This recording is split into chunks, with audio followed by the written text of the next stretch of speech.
Hello, it's Kev here. Again, so somebody posted another letter in the group. I have a bit of time, so I'll take a look at it. The students will be coming soon, so this will be quick. So, as always, first things first, disclaimer, fair use, teaching, so don't bother complaining.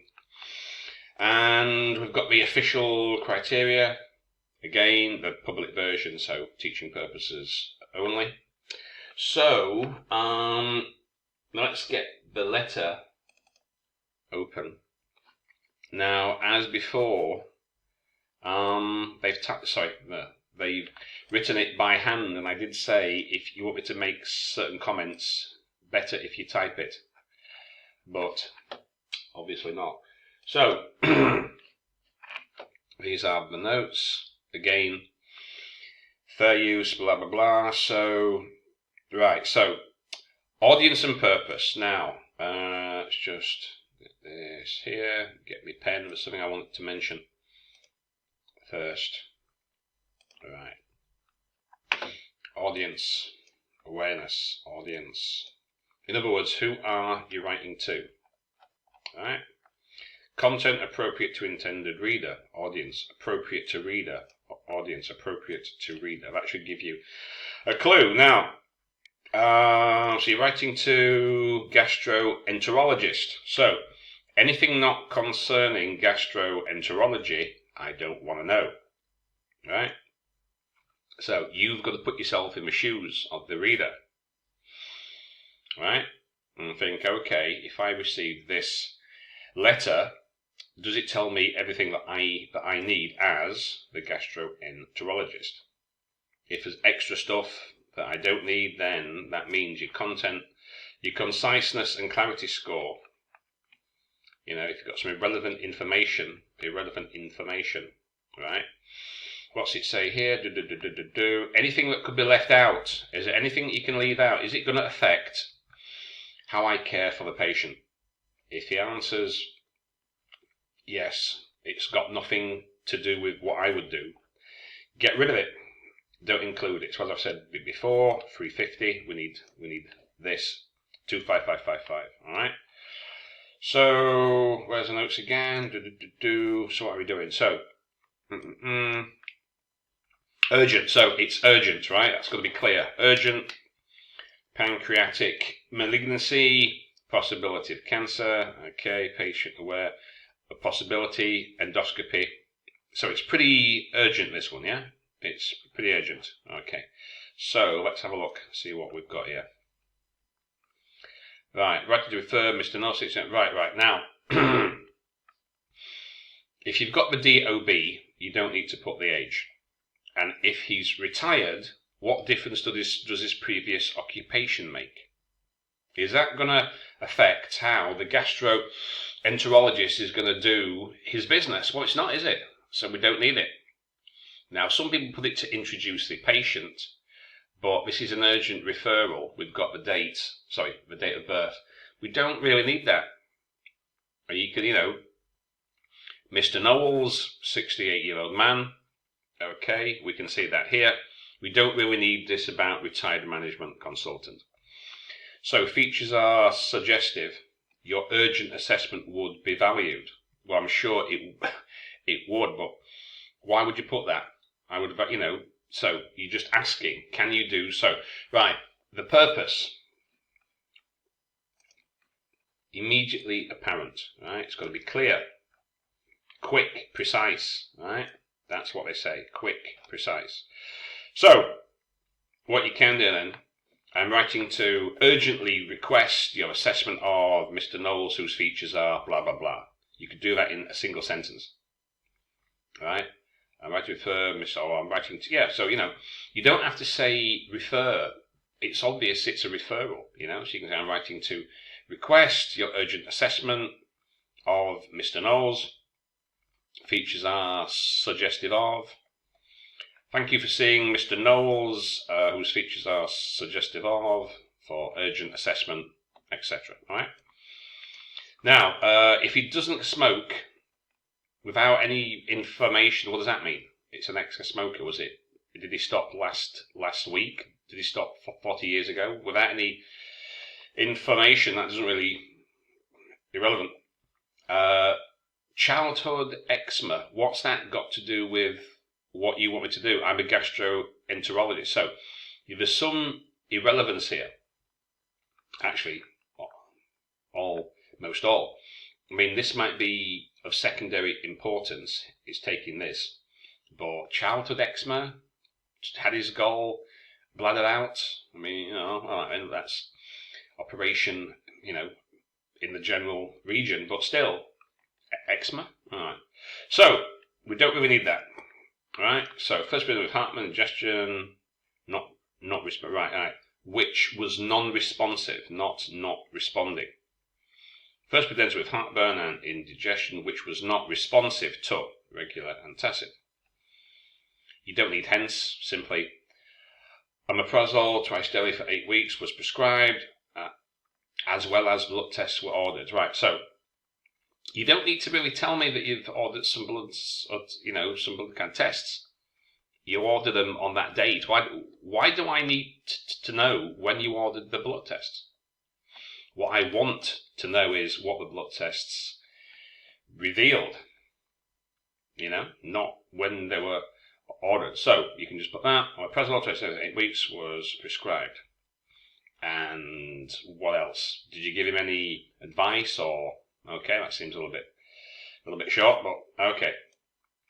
Not only reported. Right. So today, Mr. Knowles returned with no improvement in symptoms. Additionally, he reported diarrhea, pale stools, blah, blah, blah. So you can do that. Eating and fatigue. I put a comma after eating because it's a list. Symptom. Pain with eating and fatigue. Put a list there. Well, having back pain is his chief complaint. He also demonstrated, well, how can he demonstrate? He can report, but how can he demonstrate? Can't really do that. So, while having back, where's this back pain come from? So, first presented with heartburn, indigestion, which was non-responsive to regular antacids, so you prescribed blah, blah, blah. Okay. So, today Mr. Knowles returned with no improvement, additional symptoms, diarrhea, blah, blah, blah, blah, blah, as well as backache. So, why wouldn't you put the back pain in that list of symptoms? Because it's not in that previous one there. So why don't you put it there? So put, grouping like information. So no improvement, new symptoms. So if back pain is his chief complaint, why didn't you put that first? So the diarrhea, pale stools, abdominal pain, eating and fatigue, also back pain and 2 kilograms weight loss. So you can put all that in a single sentence of symptoms. Examination, he had malignant gender abdomen along with jaundice. Well, I put as well as his blood tests results were abnormally elevated and came as follows.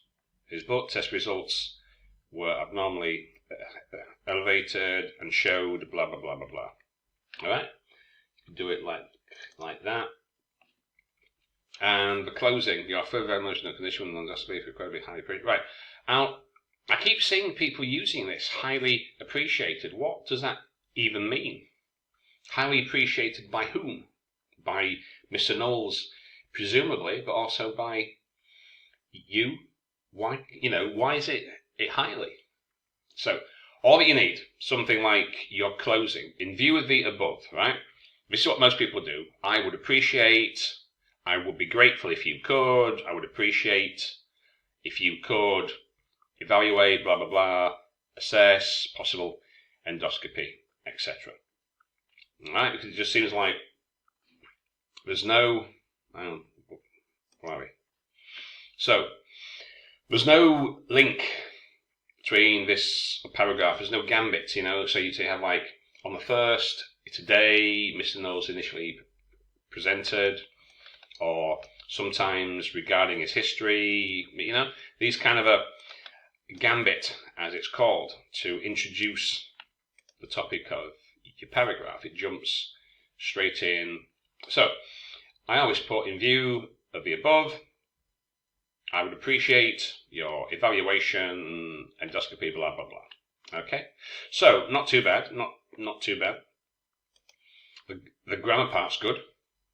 Okay, I would just maybe watch this here, the symptoms, put them all in a single sentence. You could do that. Well, having back pain is your chief complaint. So it just seems kind of a bit out of place there. So I'm reading this now, and back pain is his chief complaint. Chief complaint from when? From when he came in today? From the previous visit? I'm not quite, I'm not quite sure where that comes from. And then, his blood test results showed, blah, blah, blah, blah, blah, blah, blah. That's all that you need. You don't need to tell me that they were ordered, just tell me what the results were. The main thing there is, do we need all this? Childhood eczema? So, not too bad, just a little bit of rewording. I think make sure that you don't have anything that the gastroenterologist, because that's who it is, anything that they don't need, So, let's see, purpose is good. I would expand it a little bit. Contents, not too bad. Some minor irrelevancies, I get that out of the way. And most of it's good. Just, case lapses. So this is also about how you organize the subsections. This is basically the order of sentences, how you order the information and sentences in your paragraph. So that grouping of information, that's quite important. So don't forget, right? Precise and quick. I'm writing to request urgent assessment of bum bum bum. All right, as it says. Purpose should be introduced early, clearly expanded on later, usually at the end. In view of the above, I would appreciate if your immediate assessment and blah blah blah blah blah. All right. So, what does the audience need? I think that's all there. Anything that could be left out? I think there's some stuff we could omit there. How effectively is it summarized? That register and tone's good. It's good. Layout, subsections could be, the sentences, not too bad. You could maybe rework those, but linguistic features are pretty good. So yeah, I think that's not too bad. Not bad at all. A few minor tweaks and you should be fine for that. Okie doke. Hope that helps. It's a bit quick, I say, because I've got some students coming in 5 minutes time. So, if anybody wants anything else doing, it's probably better if you type it, then I can make the changes so you can see them instead of me having to talk over a picture. But there you go. Okay, hope that helps.